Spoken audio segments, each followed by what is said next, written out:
Kaufman notes that advanced Russian-built air defenses like the S-300, S-400 and forthcoming S-500 family come with systems designed to detect and track the presence of low observable, low aircraft such as the F-22 and F-35. That's just a function of physics, as I have noted before. The problem for Moscow is that while Russian early warning and acquisitions radars operating in the VHF, UHF, L and S bands can detect and even track a tactical fighter-sized stealth aircraft, those systems don't deliver a weapons quality track. Russia has invested in low-band early warning radars, with some great variants out there, but can it use these to put a good picture together, and process it to develop a track against low-observation aircraft? Kaufman asked rhetorically. Russian air defenses may appear formidable as part of Moscow's increasingly sophisticated anti-access area denial A2/AD capability, but areas protected by these systems are far from impenetrable bubbles or iron domes as some analysts have called them.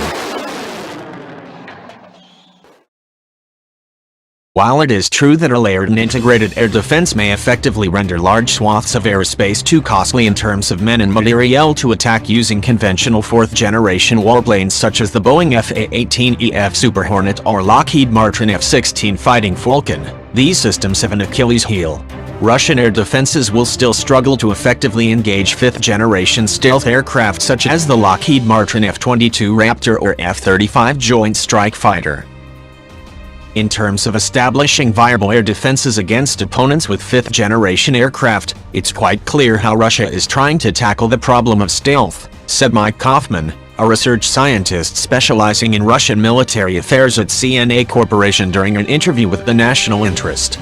Russia's advanced radar, variety of capable missiles and systems that try to integrate large amounts of data for a more potent air defense will increasingly segregate Western air forces into two benches.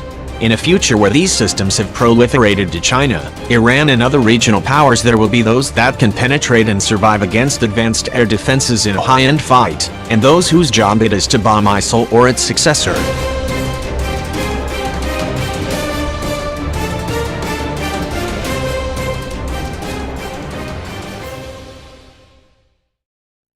Physics dictate that a tactical fighter-sized stealth aircraft must be optimized to defeat higher frequency bands such as the C, X and Q bands, which are used by fire control radars to produce a high-resolution track. Industry, Air Force and Navy officials all agree that there is a step change in low aircraft signature once the frequency wavelength exceeds a certain threshold and causes a resonant effect which generally occurs at the top part of the S-band. Typically, the resonance effect occurs when a feature on an aircraft such as a tail fin is less than 8 times the size of a particular frequency wavelength.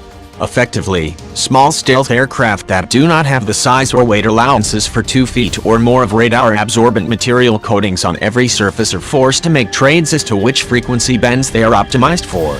That means that stealthy tactical fighters will show up on radars operating at a lower frequency band such as parts of the S or L band or even lower frequencies. Larger stealth aircraft such as the Northrop Grumman B-2 Spirit or forthcoming B-21 don't have many of the airframe features that cause a resonance effect and are, as such, much more effective against low-frequency radars.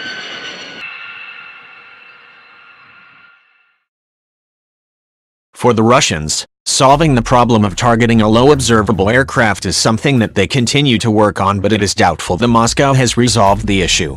Russia's strong investment in layers of air defenses tells us that the Kremlin believes the primary threat to its ground forces comes from U.S. air power. As such, defeating stealth technology is one of Moscow's top priorities, Kaufman notes, and the Kremlin has dedicated a lot of resources to that end. Russia has tried a number of different techniques to defeat stealth technology. Among those is trying to develop a tight integrated air defense network with multiple radars trying to look at the same aircraft from different directions, but how effective those efforts have been is an open question. It's great being able to see an aircraft, or parts of it, but getting accuracy such that you can confidently get a missile near the target is the primary challenge, Kaufman said. While the Russians and the Chinese have not yet cracked the problem, it is clear that stealth is becoming much less of an advantage over time, though perhaps no less expensive in acquisition. Eventually, Moscow will find a solution to the stealth problem as the cyclical struggle between offense and defense continues ad infinitum. It's just a matter of time.